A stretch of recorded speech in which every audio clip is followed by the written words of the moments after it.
교회 데스틴이나 아니면 카이로스로 잘 알려지신 우리 고성준 목사님을 또 오늘 말씀 전해주시는 분으로 또 모셔서 매우 그런 뜻깊은 그런 시간들을 가질 것이라고 생각을 합니다. 정말 우리의 생각과 계획보다 크신 하나님의 꿈과 계획을 발견하는 시간이 되기 원합니다. 그래서 저희가 이제 하나님 앞에서 제가 말씀 한 구절 같이 읽고 또 기도하고 그렇게 예배를 시작하도록 하겠습니다. 이사야서 60장 2절에서 3절 말씀인데요. 제가 읽을게요. 보라, 어둠이 땅을 덮을 것이며 캄캄함이 만민을 가리려니와 오직 여호와께서 내 위에 임하실 것이며 그의 영광이 내 위에 나타나리니 나라들은 내 빛으로 왕들은 비치는 내 광명으로 나아오리라. 아멘. 제가 기도하겠습니다. 사랑하는 주님, 오늘 2학기 개강 예배 때 여기 참석한 그 모든 한 사람 한 사람들이 하나님 앞에서 꿈과 계획을 발견하게 하시고 하나님 앞에서 데스티니를 각자의 자리에서 발견하는 그런 시간들이 될 수 있도록 하여 주시옵소서. 하나님의 영광을 보는 그런 부흥이 일어나는 시간들이 될 수 있도록 하여 주시옵소서. 주님의 지성소 또한 보좌로부터 흘러나오는 아름다우신 기름 부으심으로 주님 이 시간 가운데 또한 충만히 임재하여 주시옵소서.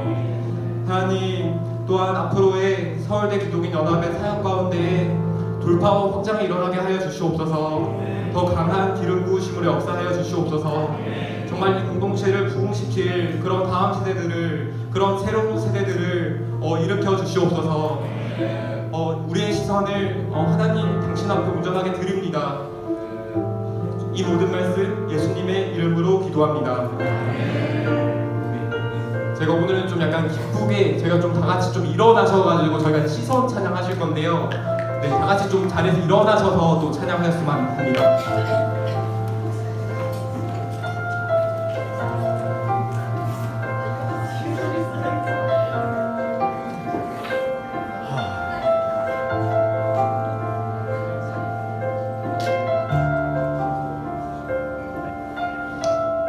함께 찬양하시겠습니다. 내게로부터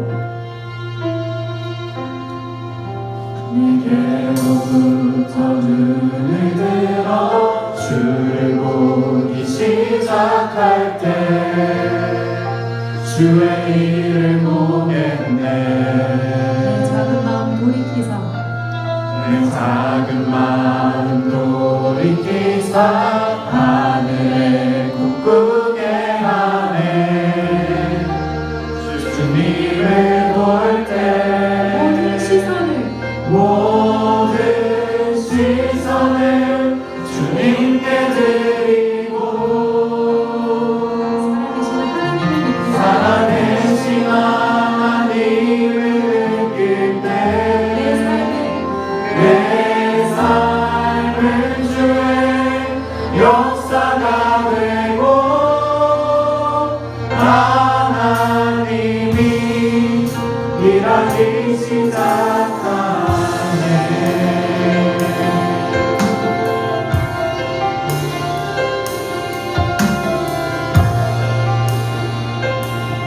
찬양하시겠습니다. 성령이 나를 변화시켜 모든 두려움 사라지네. 주의 일을 보겠네. 황폐한 땅 한가운데서 주님 앞을 알게 되리. 주님을 볼 때 모든 시선을 주님께 드리고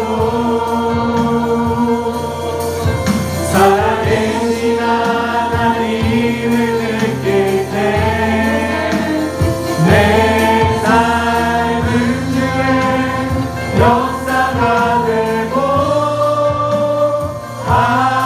하나님이 일하기 시작하네. 모든 시선을 주님께 드리고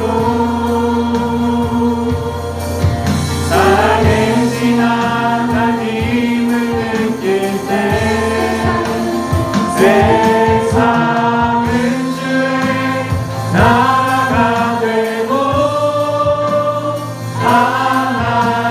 하나님이 일하기 시작하네.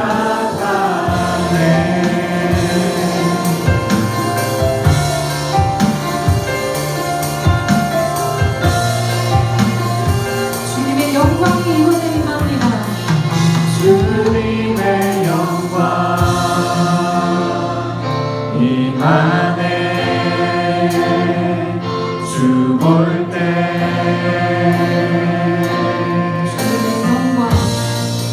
주님의 영광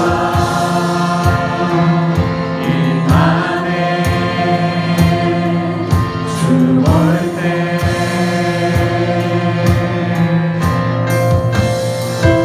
주님의 영광 임하네. 주 볼 때 주님의 영광이 이곳에 임합니다. 주님의 영광 임하네. 주 볼 때 모든 시선을 주님께 드리고 모든 시선을 주님께 드리고 하나님을 느낄 때 살아계신 하나님을 느낄 때 내 삶을 내 삶은 주의 역사가 되고 하나님이 일하기 시작하네. 모든 시선을 모든 시선을 주님께 드리고 살아계신 하나님을 느낄 때 세상은 주의 나라가 되고 하나님이 일하기 시작하네.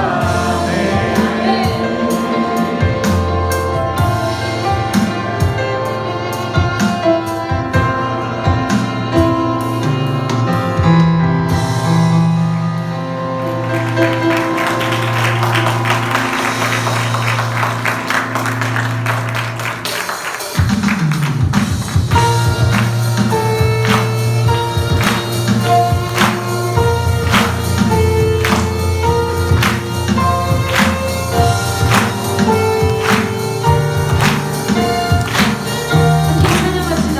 주님의 마음이 있는 곳 주님의 마음이 있는 곳 주님의 시선이 있는 곳 내가 있기 원합니다. 내가 있기 원하네. 마음에 꽃을 피우시고 사랑의 꽃을 피우시고 사랑의 강물을 내시는 주님의 놀라운 손길 주의 놀라운 손길 푸른 나르고 꽃은 지느라 영원합니다. 주의 말씀은 영원하네.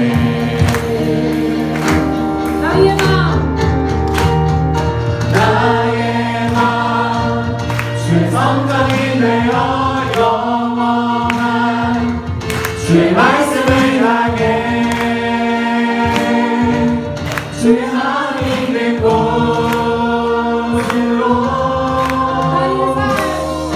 나의 삶 주의 말씀을 따라 이루신 주의 나라를 향해 주님의 시선 있는 곳으로 주의 시선 있는 곳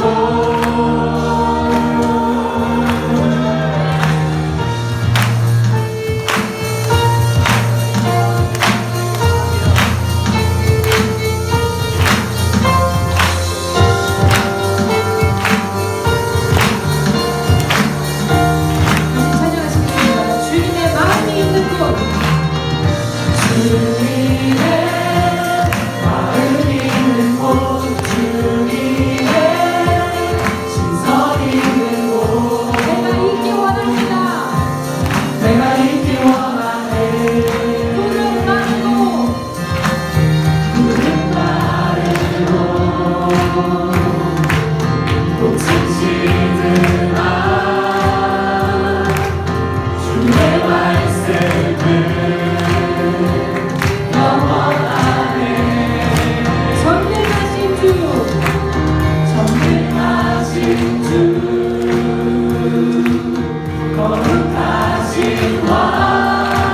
주님의 말씀 주님의 말씀 이루십니다. 이루시네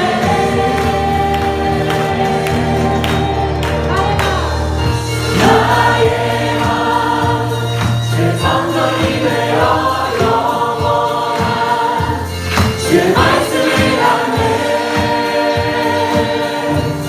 주의 마음 있는 곳으로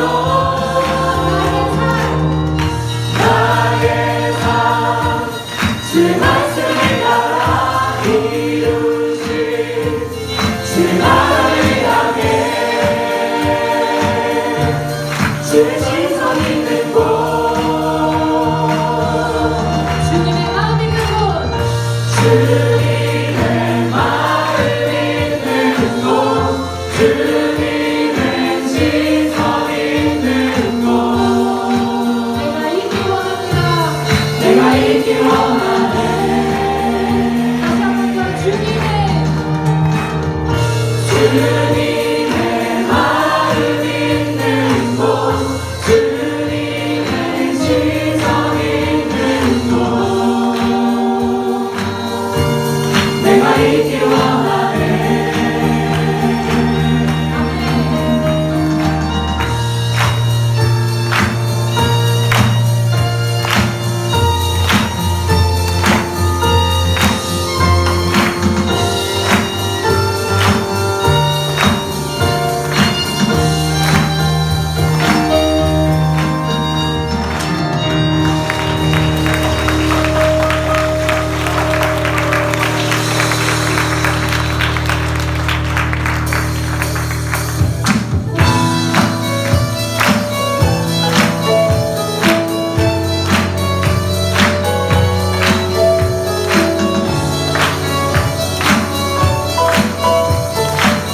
예수 열방에서 함께 찬양하니까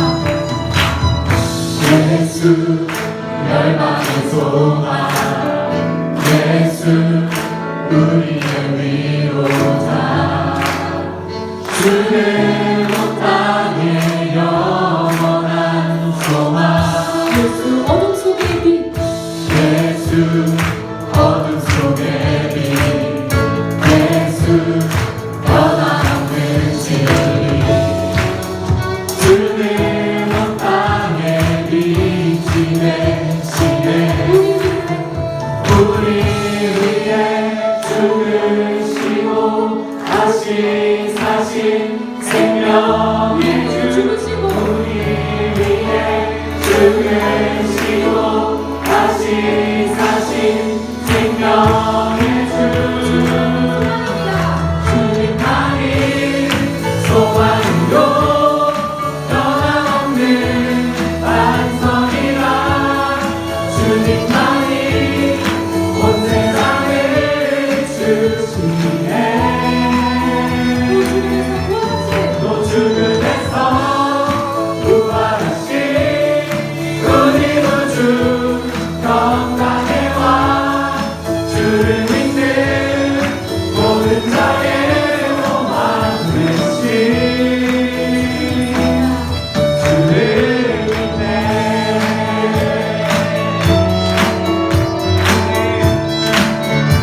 다시 예수 열방의 소망 예수 열방의 소망 예수 우리의 위로자 주의 온 땅에 영원한 소망 예수 어둠 속의 빛 예수 어둠 속의 빛 예수 변함없는 진리 빛이 되십니다. 땅에 빛이 되시네 우리 위해 우리 위해 죽으시고 다시 사신 생명의 주 우리 위해 죽으시고 다시 사신 생명의 주 주님만이 소망이요 변함없는 반석이라 주님만이 온 세상을 비추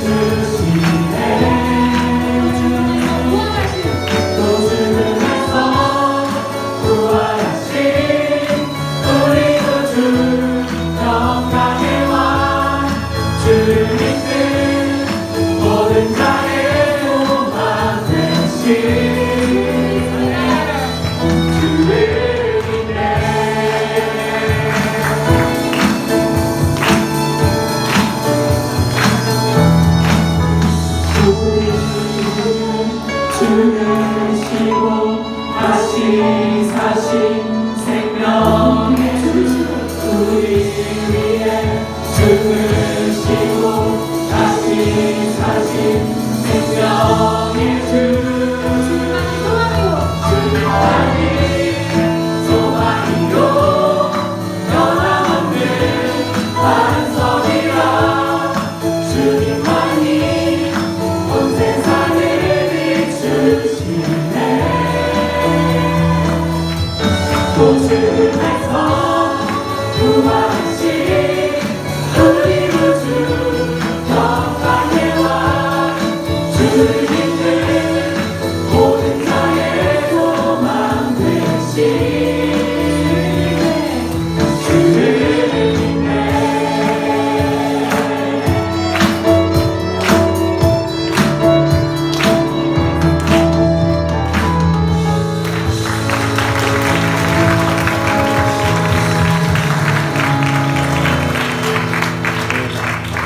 영광의 박수 하나님께 올려드립니다.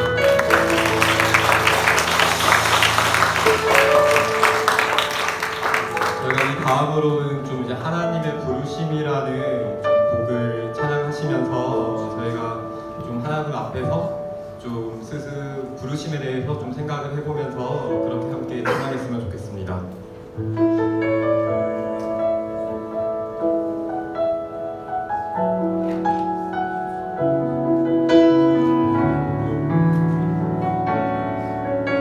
하나님의 부르심에는 하나님의 부르심에는 후회하심이 없네 내가 이 자리에 선 것도 주의 부르심이야 하나님의 부르심에는 결코 실수가 없네 나를 부르신 하나님의 신실하심을 믿네 작은 나를 부르신 작은 나를 부르신 뜻은 나는 알 수 없지만 감사와 순종으로 오직 감사와 순종으로 주의 길을 가리라 때론 내가 연약해져도 때론 내가 연약해져도 주님 날 도우시니 주의 놀라운 그 계획을 나는 믿으며 살리 날 부르시는 날 부르시는 내 생각보다 크고 날 향한 계획 나의 지혜로 생각 못하나 가장 좋은 길로 가장 완전한 길로 오늘도 날 이끄시네 찬양합니다. 작은 나를 부르신 뜻을 작은 나를 부르신 뜻을 나는 알 수 없지만 감사와 순종으로 감사와 순종으로 주의 길을 가리라 때론 때론 내가 연약해져도 내가 연약해져도 주님 날 도우시니 놀라운 계획 주의 놀라운 그 계획을 나는 믿으며 살리 날 부르시는 내 생각보다 크고 날 향한 계획 나의 지혜로 생각 못하나 가장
주는 위대하며 우리 주는 위대하며 능력이 많으시도다. 그의 지혜 무궁하며 인자는 영원하도다. 인자는 영원하도다. 상한 자들 고치시며 상한 자를 고치시며 상처를 싸매시도다. 별들의 수를 세십니다. 별들의 수를 세시며 이름을 붙이셨도다. 그가 구름으로 하늘을 덮으시며 땅을 위하여 이 준비하신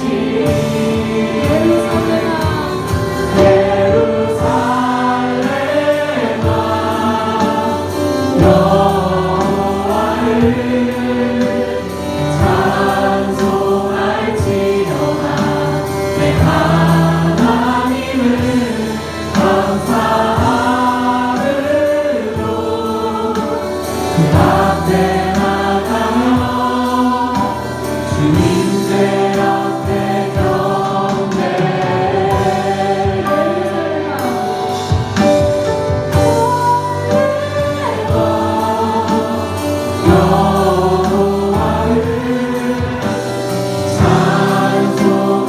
찬송할지어다. 내 하나님을 감사함으로 그 앞에 나가며 주님의 앞에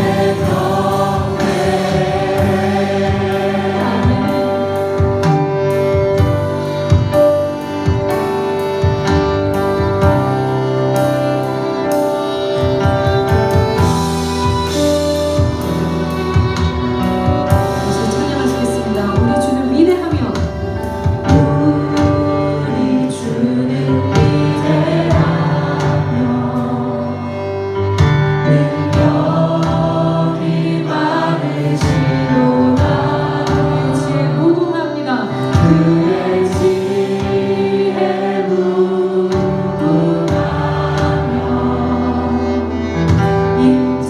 인자는 영원하도다.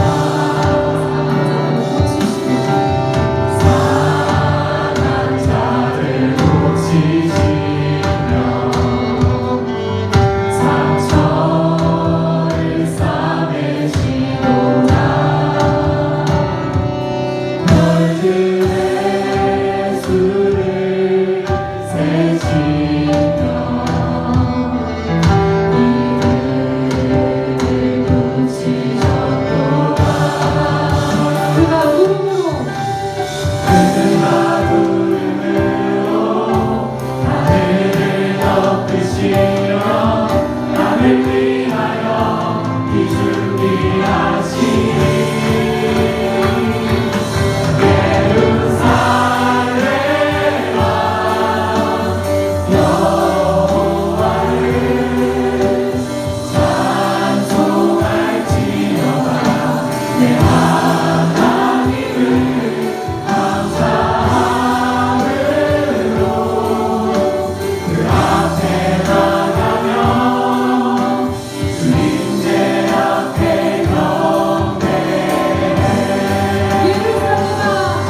기도하는 마음으로 좀 찬양을 하였으면 좋겠습니다.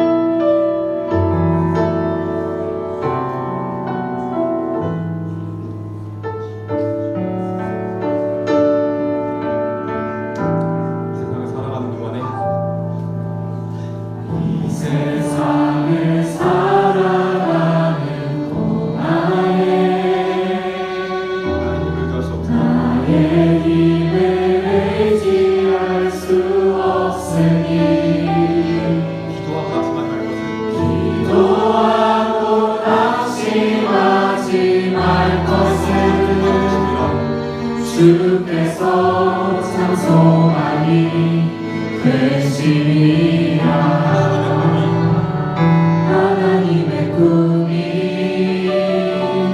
나의 비전이 되고 예수님의 성품이 나의 인격이 되고 성령님의 권능이 나의 능력이 되길 원하고 바라고 기도합니다.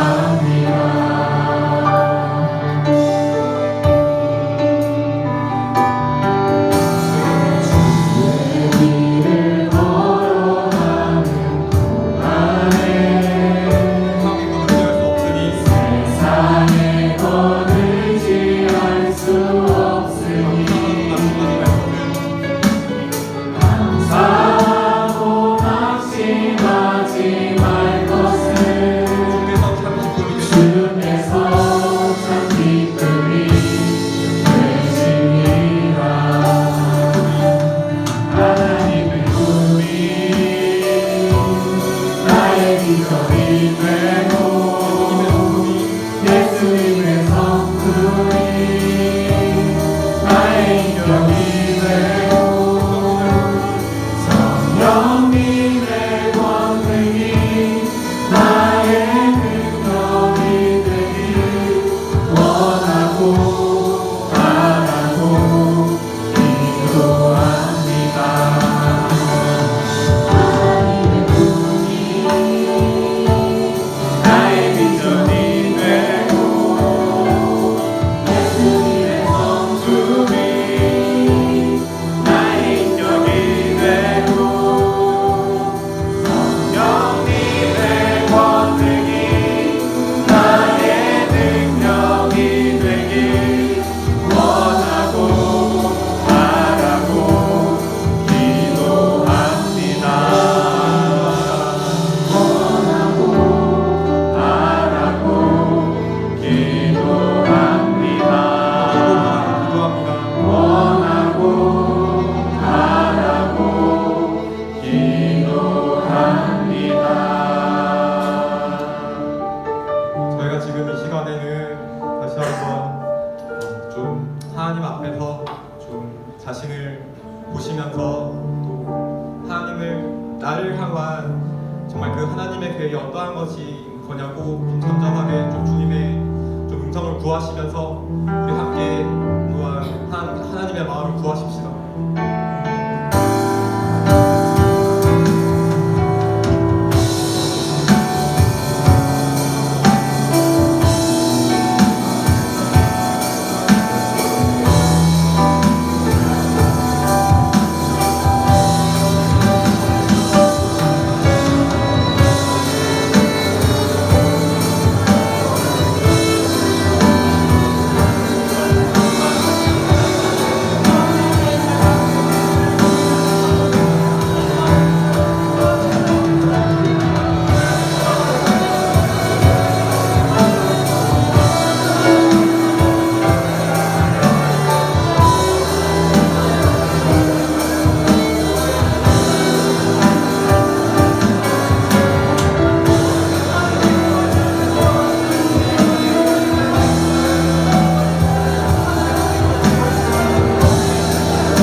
하나님을 찬양하고 예배하게 하심에 감사드립니다. 소속도 전공도 모두 다른 저희지만 오직 우리 죄를 대신하여 십자가에 못 박혀 피 흘리신 예수님 안에서 하나의 교회 되어 하나님을 내 삶의 주인으로 고백하고 두 손 모아 기도드립니다. 주님, 새로운 학기를 시작하며 저희의 삶을 되돌아봅니다. 여호와를 경외하는 것이 지혜의 근본이라는 말씀과는 달리 쏟아지는 과제 속에서 하나님을 힘써 알고자 하는 마음은 늘 타협되어 왔습니다. 하나님께 내 삶을 맡기고 신뢰한다고 고백하면서도 세상의 수많은 가치에 휩쓸려 또다시 내가 내 삶의 주인이 되어 감당할 수 없는 문제 앞에서 걱정하고 좌절합니다. 때론 성취에 눈이 멀어 하나님을 잊은 채 세상이 말하는 성공 공식을 따라 질주하곤 합니다. 하나님, 이 자리에 모인 지체들 모두가 주어진 삶의 터전인 이 학교에서 살아갈 때에 한 사람 한 사람의 삶의 깊이 주관하셔서 이 세대를 본받지 말고 오직 하나님의 선하신 뜻을 분별하게 하소서. 우리의 소망이요 자랑 되신 예수 그리스도와 그 십자가를 좇으며 내 앞에 주어진 삶의 문제를 주님께 믿고 맡길 수 있도록 도와주세요. 세상 사람들의 인정을 따르고 그것에 목말라 하기보다 하늘의 것을 구하고 하나님의 영광을 높이는 기쁨을 따르는 우리가 될 수 있도록 도와주세요. 또 서울대학교를 위해 기도합니다. 어느새 우리 안에 함께 연합하고자 하는 마음은 없어졌습니다. 서로 무리를 지어 상처내는 말을 하기를 마다하지 않습니다. 누가 크고 누가 작은지 끊임없이 서열화하고 세상 속에서 누군가의 머리를 짓밟고 올라가고자 했던 저희의 모습을 회개합니다. 하나님의 말씀과 복음이 메마른 캠퍼스 안에서 하나님을 믿는다고 고백하는 우리가 역설적으로 하나님을 드러내지 못하고 있습니다. 하나님의 크신 능력을 구하고 캠퍼스가 진정으로 회복되길 기도하기보다 현실에 안주하거나 외면하기에 바빴습니다. 주님, 이런 우리의 비참한 모습을 두려운 마음으로 고백하오니 저희를 용서하시고 이제 일어나 저희가 보내심 받은 이 캠퍼스에서 그리스도의 향기를 풍기는 빛과 소금이 될 수 있도록 저희를 사용해 주소서. 이 시간 말씀을 듣습니다. 말씀 전하시는 고성준 목사님의 입술에 은혜 더하시어 말씀 전하실 때 조금도 부족함이 없도록 성령님 함께하여 주세요. 온전히 하나님만이 이 시간 영광 받으시고 주인 되시길 원합니다. 이 모든 말씀 살아계신 예수님의 이름으로 기도드렸습니다.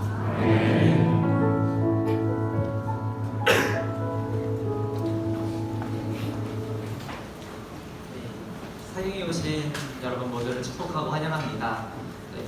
광고는 주보를 참고해 주시면 좋을 것 같고 하나만 광고 말씀을 드리면 저희가 오늘 예배 이후에는 이제 예배가 끝나고 자율적으로 기도하는 시간을 갖고자 합니다. 그래서 목사님께서 합심기도로 인도해 주신 시간 이후에도 계속해서 이제 자율적으로 여러분들께서 기도하시면서 여러분들 각 개인의 그런 꿈과 비전을 하나님께 구하는 그런 시간을 갖고자 하니 예배 이후에도 시간이 되시는 분들은 함께 남아서 기도해 주시면 감사할 것 같습니다.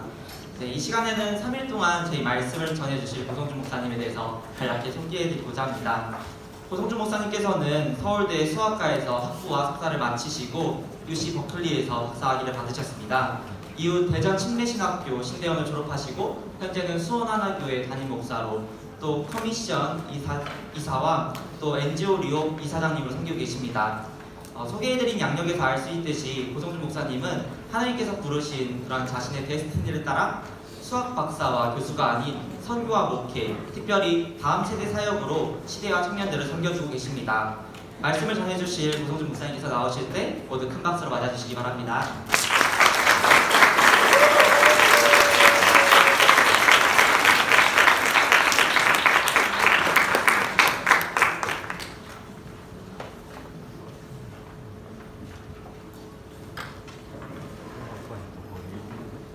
만나서 반갑습니다. 이 건물이 새로 졌네요. 제가 수학과라서 27동에서 계속 근무했는데 27동, 26동, 28동 왔다 갔다 하면서 공부했던 곳인데 오랜만에 왔더니 새로운 건물이 멋지게 생기네요. 여러분 만나게 돼서 반갑고요. 사실은 2년 전에 코비드 중간에 개강 수양회 때 말씀을 전해달라고 해서 제가 집회를 한번 했습니다. 혹시 그때 유튜브로 보셨던 분? 그래요. 3분의 1 정도. 근데 이제 또 와달라고 그래서요. 사실 그럼 이제 레파토리가 없거든요. 그래서 원래 이렇게 같은 데서 두 번을 부르면 목사는 아주 힘듭니다. 그래서 이제 레파토리가 없기 때문에 또 뭔가를 그런데도 주제도 똑같은 걸 해달래요. 좀 다른 걸 했으면 그나마 이제 다른 설교를 하면 되는데 주제도 2년 전에 했던 것하고 똑같은 거를 다시 해달라고 해서 약간 고민을 좀 많이 했습니다. 그러니까 하나님께서 또 은혜 주실 줄 믿고 또 그때 없었던 분들이 3분의 2는 되니까 그냥 편한 마음으로 가봅시다.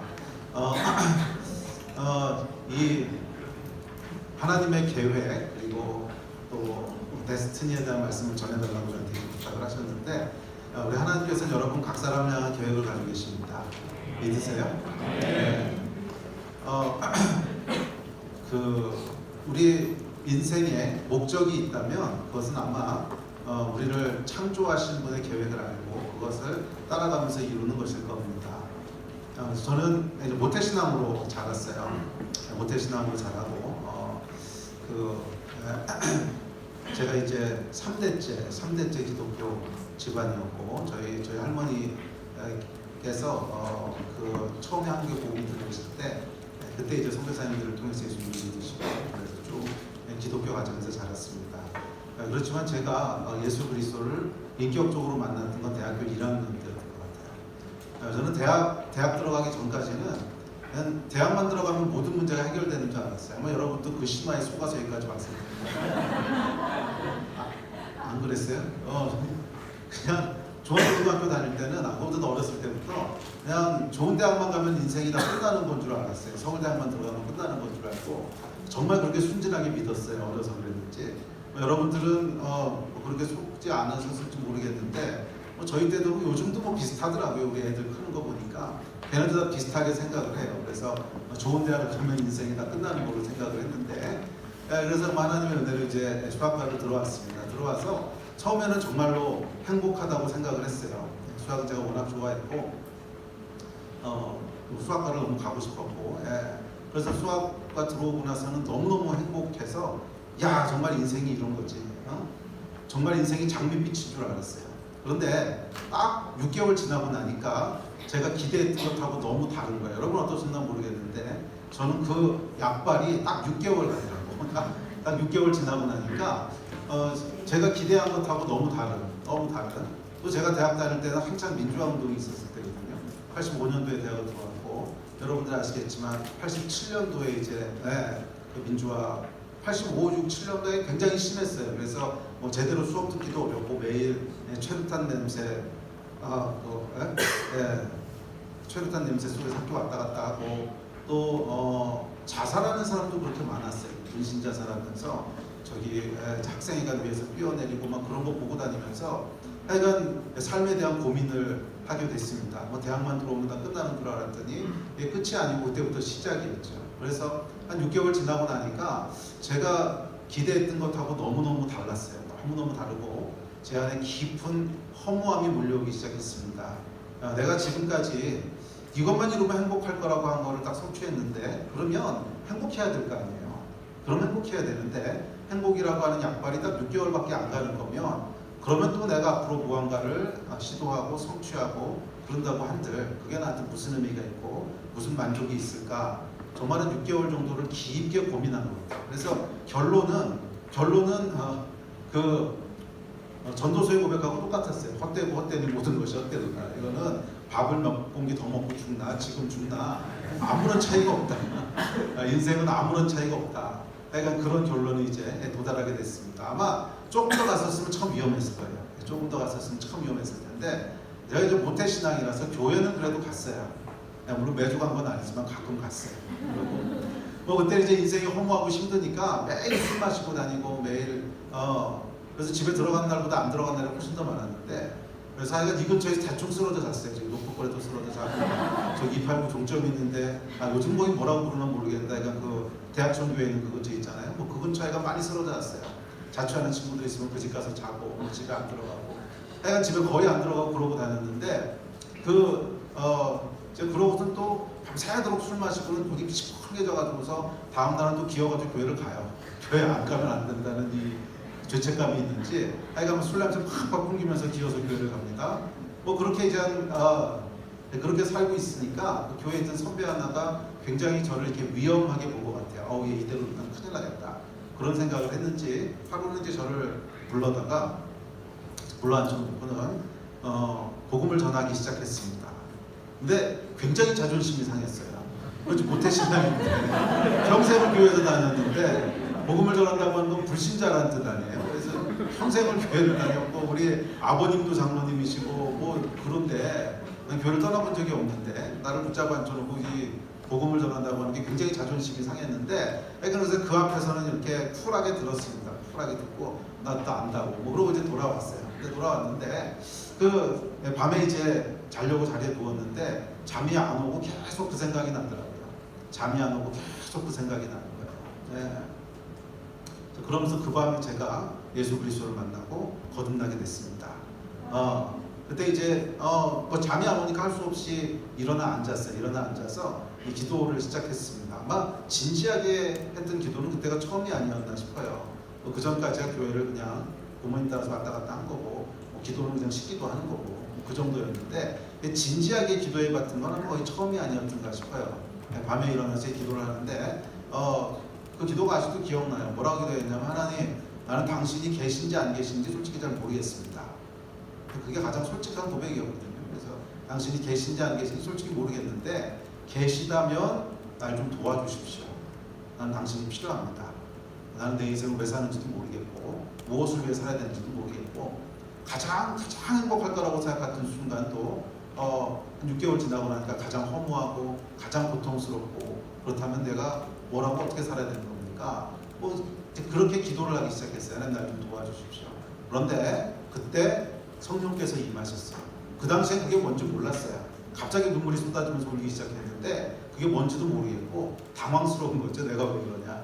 사실 저는 이렇게 감정이 풍부한 사람은 아니었고 지금도 그렇습니다. 뭐 수학하는 사람이 무슨 감정이 있겠습니까? 그래서 내가 목회하는 건 진짜 기적이에요.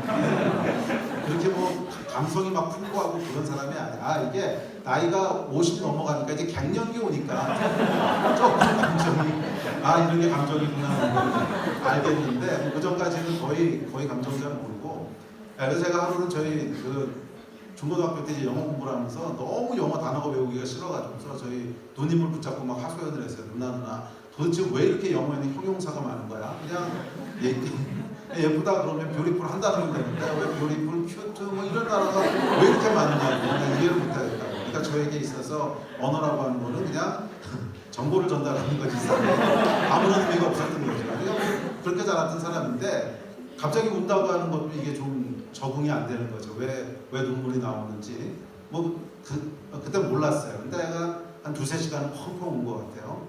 그리고 나서 제가 예수 그리스도를 만나게 됐습니다. 나중에 보니까 그게 성령께서 일하신 거죠. 나중에 보니까 성령께서 일하신 건데 그러고 이제 거듭나게 됐습니다. 거듭나게 되고 나서 정말 큰 변화가 일어났는데 제 안에 있던 그 허무함과 제 안에 있던 그 우울함과 정말 거짓말처럼 없어졌어요. 여러분들 어떻게 예수를 만났는지 모르겠는데 제가 만난 예수는 그랬어요. 정말 거짓말처럼 이렇게 안개 거치는 듯한 느낌이었어요. 나를 창조하신 분이 계시구나. 내가 좀 우연히 던져진 존재가 아니구나. 창조주가 있다고 하는 것은 굉장히 다른 의미를 저에게 줬어요. 그 전까지는 내 인생이라고 하는 것은 내가 뭔가를 개척하고 내가 뭔가를 만들어가야 된다고 생각한 거죠. 그래서 인생을 어떻게 생각했냐면 하얀색 도화지에다가 멋있는 그림을 그리는 거라고 생각을 했어요. 그래서 아주 멋있는 그림을 그려서 사람들이 막 성공했다고 좋다고 박수 쳐주면 성공적인 인생이고 사람들이 알아주지 않고 무시하면 실패한 인생이고 그냥 그렇게 생각을 하고 있었는데 전혀 사실이 아니었던 거죠. 창조주가 계시다고 하는 건 뭐냐면 멋있는 그림을 그리는 게 성공이 아니라는 거예요. 창조주가 계시다고 하는 것은 내 인생을 디자인한 분이 있다는 거잖아요. 그러면 어떤 인생이 성공적인 인생일까? 그렇죠. 디자인한 대로 살아가는 게 성공적인 인생 아니겠습니까? 집을 지을 때도 여러분 어떤 집, 어떤 건물이 좋은 건물인가? 그럼 당연히 설계도대로 지은 건물이 좋은 건물이에요. 아무리 우리가 집을 크게 짓고 화려하게 짓는다고 할지라도 원래 설계도에는 2층 건물로 되어 있는 거를 4층으로 올리면 겉모습은 화려할지 모르겠지만 오래 쓸 수는 없을 거예요. 그 건물은 금이 가고 무너지고 분명히 문제가 생기겠죠. 좋은 건물, 성공적인 건물은 뭐냐면 건축 설계사가 설계한 대로 진 거죠. 설계한 대로 진 거예요. 그게 가장 좋은 건물이듯이 우리 인생에 창조주가 계시다고 하는 건 그런 의미 아니겠습니까? 저와 여러분에게 창조주가 계세요. 저와 여러분에게 창조주가 계세요. 그래서 성공적인 인생이란 어떤 인생이냐면 창조주가 계획하신 계획을 발견하고 그 계획을 따라서 이루어가는 인생이라고 믿습니다. 네, 저와 여러분 가운데도 계획이 있으세요. 요즘 젊은 세대들 이렇게 보고 있으면 저희 교회는 원래 대학생 교회로 시작을 했어요.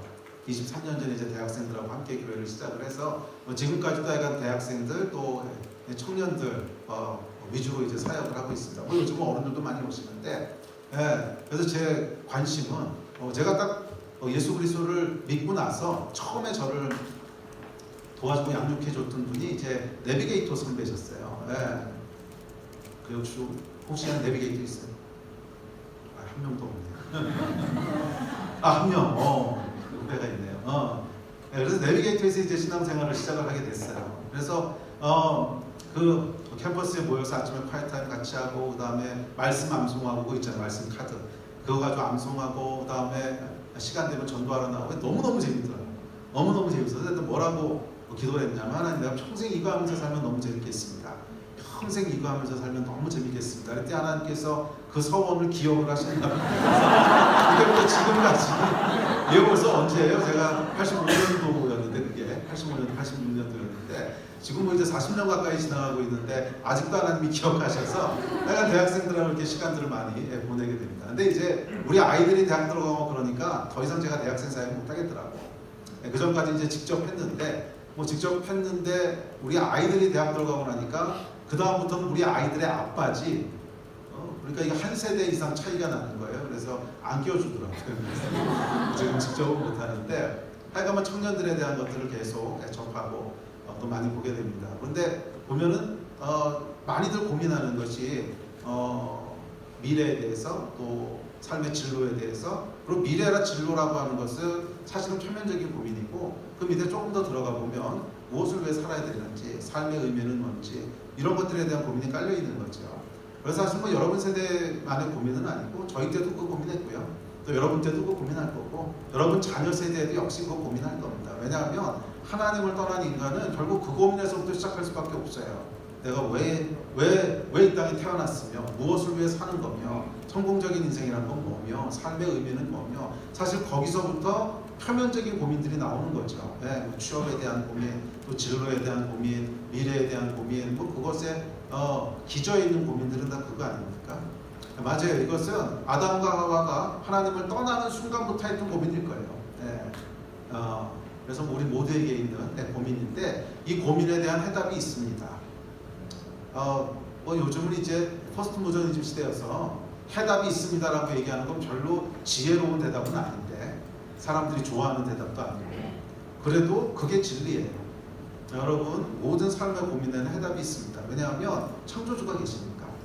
만약에 해답이 없다라고 얘기하는 건 뭐냐면 창조주가 계신다는 걸 부인하는 거예요. 창조주가 계시다고 하는 건 해답이 있다는 뜻이죠. 창조주가 우리를 창조하셨잖아요. 그리고 그 창조주 하나님께서 태초부터 영원 전부터 우리에 대한 계획을 가지고 계셨다고 얘기합니다. 그 얘기는 아주 구체적이고 디테일한 계획들을 가지고 계신다는 거예요. 저와 여러분을 향한 하나님의 구체적이고 디테일한 계획이 있어요. 우리 삶의 여정의 시작은 이 사실을 믿는 것으로부터예요. 이 사실을 믿고 인정하지 않으면 계속 여러분들은 그런 혼돈과 공허와 뭐 그런 바다를 헤맬 수밖에 없어요. 이 사실을 인정하고 시작해야 돼요. 나에겐 창조주가 계시고 창조주께서 나를 향한 계획을 태초부터 가지고 계셔. 나는 우연히 이 땅에 태어난 것도 아니고 우연히 살아가는 것도 아니야. 내가 뭔가를 노력해서 화려한 그림을 그려야 되는 것도 아니야. 우리가 해야 될 건 뭐냐면 나를 향한 하나님의 계획이 무엇인지를 알고 그 길을 따라가는 거예요. 그랬을 때 가장 만족스럽고 가장 충만한 삶이 기다리고 있는 줄 믿습니다. 왜냐하면 하나님은 좋으신 분이시거든요. 하나님을 성경이 가장 하나님을 잘 설명하는 그런 비유적이고 상징적인 언어가 아버지라는 단어입니다. 그러니까 아버지시라는 거예요. 하나님께서 네. 모든 부모는 여러분 자녀들을 향한 좋은 기대들을 가지고 있습니다. 어떤 부모도 그냥 내 자식이 불행하게 살았으면 좋겠어요. 이런 부모는 한 명도 없어요. 내 자식이 가장 충만하고 행복하고 뭐 그런 삶을 살았으면 좋겠지. 자녀가 불행해도 좋다라고 생각하는 부모 한 명도 없어요. 그런데 우리 하나님이 그러신 분이라는 거예요. 하나님은 저와 여러분이 풍성하고 행복한 삶을 살기를 원하세요. 그분께서 타초부터 저와 여러분을 향한 아주 구체적인 계획을 가지고 계신다는 거예요. 어디서 태어나게 할 건지, 남자로 태어나게 할 건지, 여자로 태어나게 할 건지, 하여간 이런 모든 계획들을 다 가지고 계셨어요. 뭐 키는 얼마나 자라게 할 건지, 조금 좀 불만이긴 한데 키는 얼마나 자라게 할 건지, 몸무게는 어떻게 몸무게는 그건 아니에요. 원래 한번 이렇게 디자인하시면 안 됐어요. 그러니까 뭐 하나님이 이런 아주 구체적인 계획들을 뭐 눈 색깔을 어떻게 할 건지 뭐 이런 건 하나님 만드신 거란 말이에요. 네, 그러신 분이 우리 삶에 대한 구체적인 계획이 없으신가? 아니죠. 당연히 가지고 계시죠. 그래서 그 계획을 우리가 발견하고 이루어가기 시작할 때 비로소 우리 삶이 충만함을 누리게 돼요. 의미를 발견하기 시작해요. 반대로 얘기하면 여기서부터 멀어져 있잖아요. 그럼 여러분들이 무엇을 성취하고 무엇을 이룬다고 한들 제가 장담할 수 있습니다. 계속 허무해요. 계속. 아무리 여러분들이 원하는 걸 다 얻은 것 같고 다 이룬 것 같고 다 성공한 것 같아도 계속 허무할 거예요. 그 허무가 여러분을 계속 따라다닐 거예요. 그게 하나님이 우리를 창조하신 방식이에요. 그러니까 창조주께서 우리를 창조하실 때 우리의 영혼에 어떤 DNA를 심어 놓으셨는데 생물학적 DNA는 아니겠지만 우리 영혼에 하나님이 심어 놓으신 DNA가 있는데 그 DNA는 뭐냐면 하나님의 계획을 발견하고 이루어가면 행복해지도록 창조하셨어요. 그게 합리적이지 않습니까? 계획을 해놓으셨어요. 그래서 그 계획을 발견하고 이루어가면 행복해지도록 그게 창조하신 방식이라는 거예요. 반대로 그 계획에서 멀어지면 어떻게 해요? 무엇을 발견하고 무엇을 이루고 다 한다고 해도 여전히 뭔가 부족하다고 느껴요. 이게 다가 아닌데, 이게 다, 뭐 더 있는 것 같은데, 계속 부족하다고 느끼고 허무하다고 느끼고 그런 방식으로 창조하셨어요. 그래서 여러분들이 무엇을 이루고 무엇을 성취한다고 한들 하나님의 계획에서부터 멀어져 있다면 절대로 만족스러운 인생을 살 수 없어요.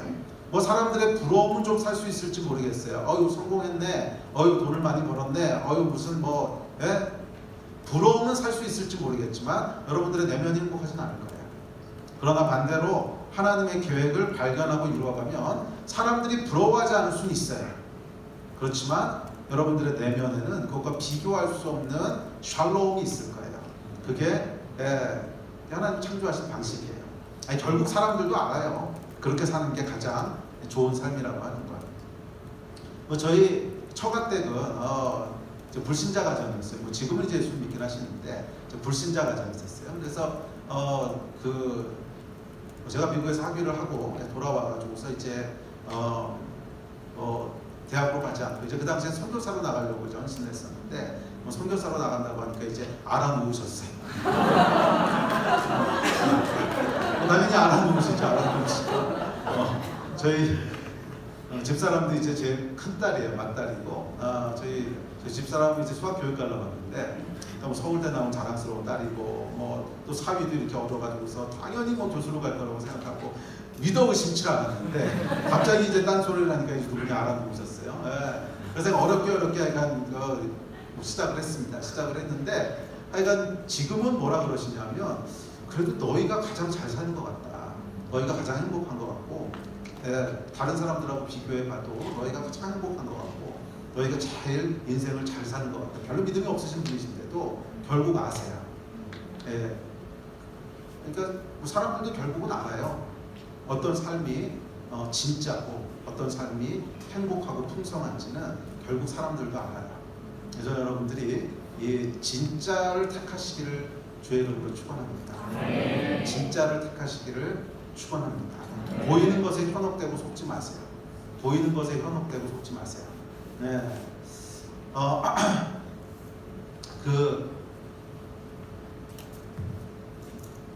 그래서 오늘하고 내일 또 모레 3일에 걸쳐서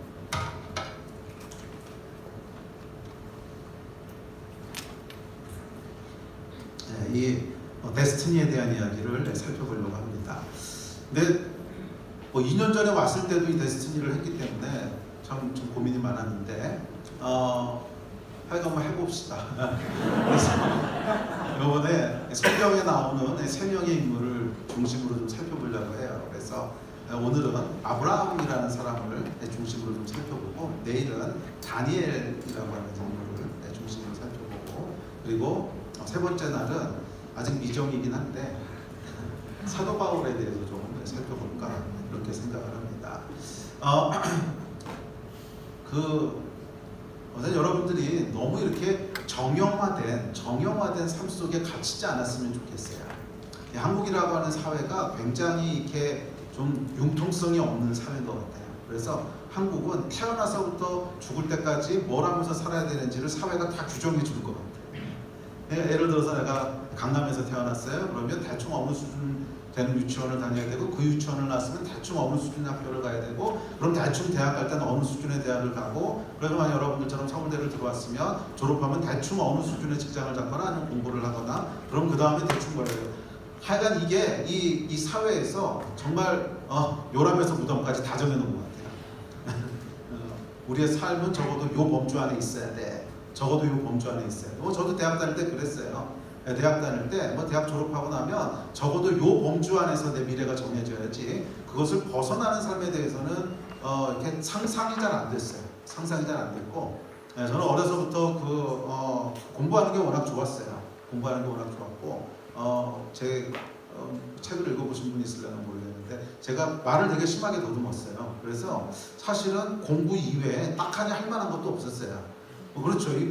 뭐 다른 걸 하려고 그래도 말이 제대로 돼야 뭐 할 거 아니에요. 그리고 제 몸을 보시면 알겠지만 제가 운동선수 할 몸도 아니고, 그러니까 잘하는 게 딱하니 잘하는 게 뭐 그것밖에 없었어요. 그것밖에 없었고, 그리고 어렸을 때부터 수학이 참 잘 맞았어요. 저는 아마 수학은 하나님께서 저에게 주신 선물이라고 생각을 했는데, 하여간 아주 재밌었어요. 너무너무 재밌고, 그거 하고 있으면 시간 가는 줄도 모르고, 좋았어요. 그래서 제가 어렸을 때부터 뭐 대학 졸업하고 유학 가고 학위 마치고 뭐 그럴 때까지 제가 교수 이외에 다른 뭐 일을 할 거라고 하는 그렇게 상상을 해보지 못했어요. 그러니까 이걸 해야지 뭐 그런 게 아니라 그냥 상상 자체가 잘 안 됐어요. 제가 다른 일을 한다고 하는 게. 근데 아마 여러분들 중에서도 그렇게 이 미래를 딱 제한하고 있는, 그렇게 되더라고요. 저희 동료들도 보면 서울대를 졸업했어요. 그러면 그 다음에 뭘 해야 된다라고 하는 게 이렇게 딱 제한이 되는 것 같아요. 그래서 그거 바깥의 거에 대해서는 전혀 생각하지 못하는. 근데 어쩌면 이것이 저와 여러분의 데스티니를 막고 있는 걸 수도 있어요.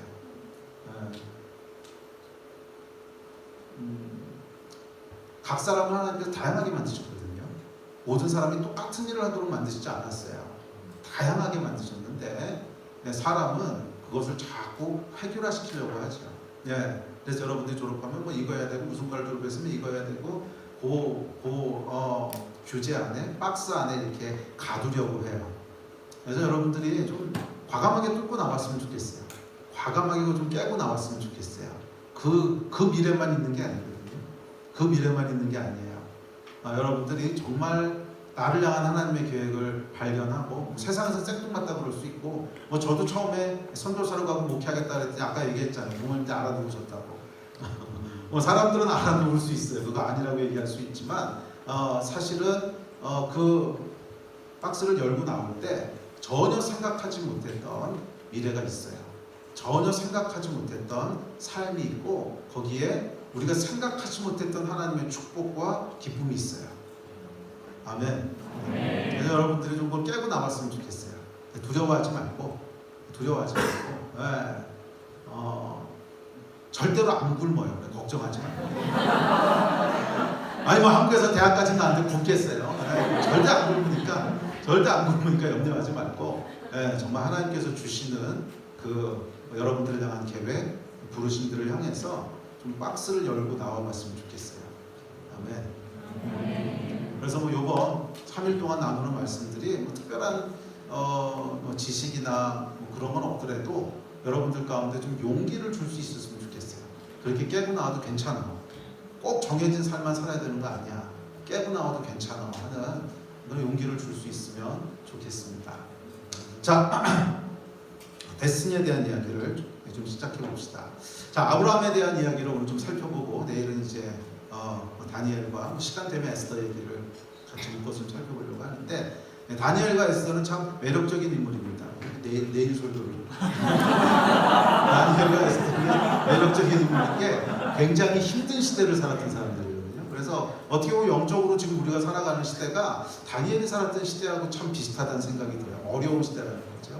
눈에 보이는 하나님의 나라는 다 무너진 것 같고, 소망도 없는 것 같고, 긴 어두움의 터널을 지나는 것 같고, 이제 그런 시대를 살았던 사람이잖아요. 그래서 그런 시대에 어떻게 믿음을 지키면서 살고, 어떻게 나를 향한 하나님의 계획을 발견하고 이루면서 살았는가 하는 이야기를 이제 내일 살펴보도록 하고요. 그래서 내일도 오시라고. 자, 그리고 오늘은 아브라함의 이야기를 해봅시다. 아브라함은 사실은 믿음의 아버지 또는 믿음의 조상, 그래서 처음으로 이 여정을 시작하는 사람이죠. 처음으로 하나님 나라의, 하나님 백성의 여정을 시작하는 사람인데, 그래서 아브라함을 통해서 우리가 어떻게 믿음의 여정을 시작하고 또 어떻게 그 믿음의 여정을 찾아가고 완성하는가 하는 이야기들을 살펴보면서 저와 여러분 가운데도, 저야 뭐 늙었으니까 여러분 가운데도 믿음의 여정을 시작하는 은혜가 있었으면 좋겠어요. 믿음의 여정을 시작하는 은혜가 있었으면 좋겠습니다. 자, 이 아브라함의 이야기를 보면 아브라함의 여정은 여러분들이 잘 아시는 창세기 12장 1, 2, 3절로 시작하죠. 너는 너의 본토 친척 아비집을 떠나 내가 내게 지시할 땅으로 가라. 제가 옛날에 외워가지고 옛날 성경으로 외웠는데, 약간 개혁교적인 뭐라고 되어 있죠? 너는 너의 고향과 친척과 아버지 집을 떠나, 본토 친척 아비, 고향과 친척과 아버지 집을 떠나 내가 내게 보여줄 땅으로 가라. 그러면서 이제 시작되죠. 그러면서 뭐라 그러시냐면, 내가 너로 큰 민족을 이루고 내게 복을 주어 내 이름을 창대케 하리니 너는 복이 될지라. 너를 축복하는 자에게는 내가 복을 내리고 너를 저주하는 자에게는 내가 저주하리니 땅의 모든 족속에 너로 말미암아 복을 얻을 것이라 하신지라. 이게 여러분 뭐예요? 아브라함의 데스티니잖아요. 너를 향한 내 계획이 있는데 너는 큰 민족을 이루게 될 것이고 너의 자손들이 큰 민족을 이루게 될 것이고 너를 통해서 복이 흘러가게 될 건데, 너를 통해서 복도 흘러가고 저주도 흘러가고 하는 복의 근원이 될 거야. 이게 뭐냐면 아브라함을 향한 하나님의 태초부터의 계획이었어요. 아브라함의 데스티니죠. 그런데 이 데스티니가 어떻게 시작되나 보세요. 너는 너의 본토 친척 아비집을 떠나는 것으로 시작돼요. 그래서 아브라함이 데스티니 여정을 가는데 그의 여정을 보면 계속 떠나고 떠나보내는 이야기들로 이어집니다. 떠나고 떠나보내고 떠나고 떠나보내고. 그래서 어떤 이야기들이 나오죠? 그 다음에 조카 롯을 떠나보내죠. 또 나중에는 아들 이삭을 떠나보내죠. 물론 하나님께서 살리시긴 했지만 계속 떠나보내요. 두 번째는 뭐냐면 이 아브라함은 약속의 땅에 거해야 돼요. 하나님이 보내신 땅이 있었거든요. 그 약속의 땅에 머물러야 되죠. 그러니까 아브라함을 통해서 우리가 발견하게 되는 데스티니 여정에 어떤 비밀이 있는데, 그건 뭐냐면 떠나고 머무는 거예요. 떠나고 머무는 거. 그러니까 하나님이 두신 곳이 아닌 곳은 떠나야 되는 것이고, 하나님이 두신 곳에는 버텨야 되는 거예요. 이 두 가지를 통해서 우리의 데스티니들이 이루어지기 시작합니다. 자, 이 얘기를 이제 떠나고 머무는 얘기들을 좀 해봅시다. 자, 첫 번째로 떠나야 됐던 건 갈대아 우르를 떠나라고 하죠. 갈대아 우르를 떠난다고 하는 것은 아마 오늘날로 이야기를 하면 구원받고 믿음의 여정을 시작하는 걸 겁니다. 갈대아 우르라고 하는 것은 사실 하나님을 모르고 살았던 우상의 도시죠. 그래서 우리가 예수 그리스도를 만나고 거듭나는 순간 옛 삶을 떠나지 않습니까?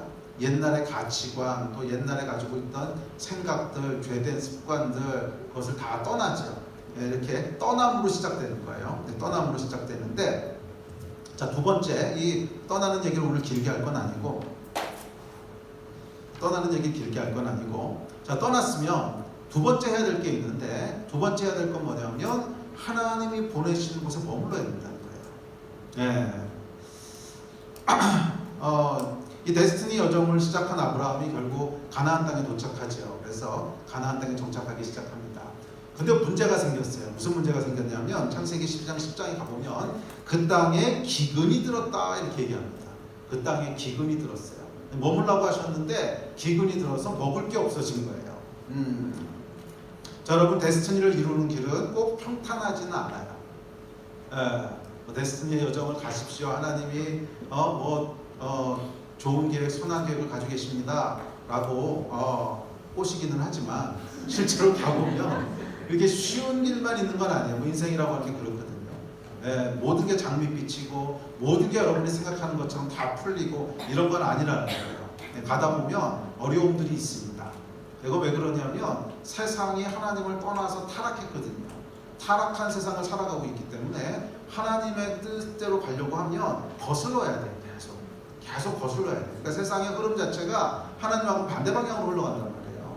그런데 거기서 하나님을 따라서 쫓아가려고 하면 이게 계속 반대 방향으로 흘러가야 돼요. 그러다 보니까 당연히 그 안에서는 어려움들이 있고 당연히 사람들하고 갈등도 생기고 뭐 이런 어려움들이 있습니다. 근데 아브라함의 입장에서는 아마 좀 당황스러웠을 거예요. 아니 뭐 이래, 뭐 그 땅으로 가라고 해서 왔는데 적과 꿀이 흐른다며. 그런데 적과 꿀이 흐른다 그래서 왔는데 보니까 기근이 들어서 먹을 게 없는 거예요. 아마 아브라함 입장에서는 조금 많이 당황스러웠을 겁니다. 아니 적과 꿀이 흐르는 땅이라고 왜 이제 가라 그래서 왔더니 기근이 들어서 먹을 게 없는 거예요.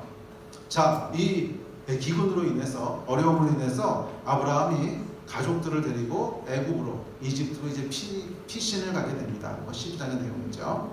자, 데스티니의 길을 벗어나서 다른 곳으로 접어든 거죠. 많은 사람들이 하나님을 따라가고 또 데스티니 여정을 갈 때 이 실수들을 해요. 어려움이 있고 힘든 게 있고 필요가 있으면 두신 곳에 머무르지를 않아요.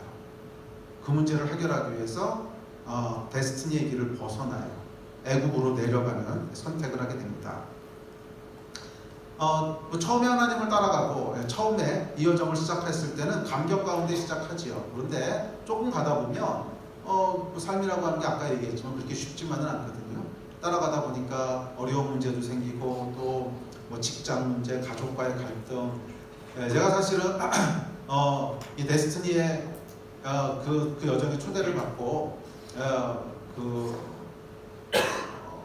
같은 길을 벗어난 거죠. 그래서 이 선교사가 되고 또 그러다 목회를 하게 됐지만 선교사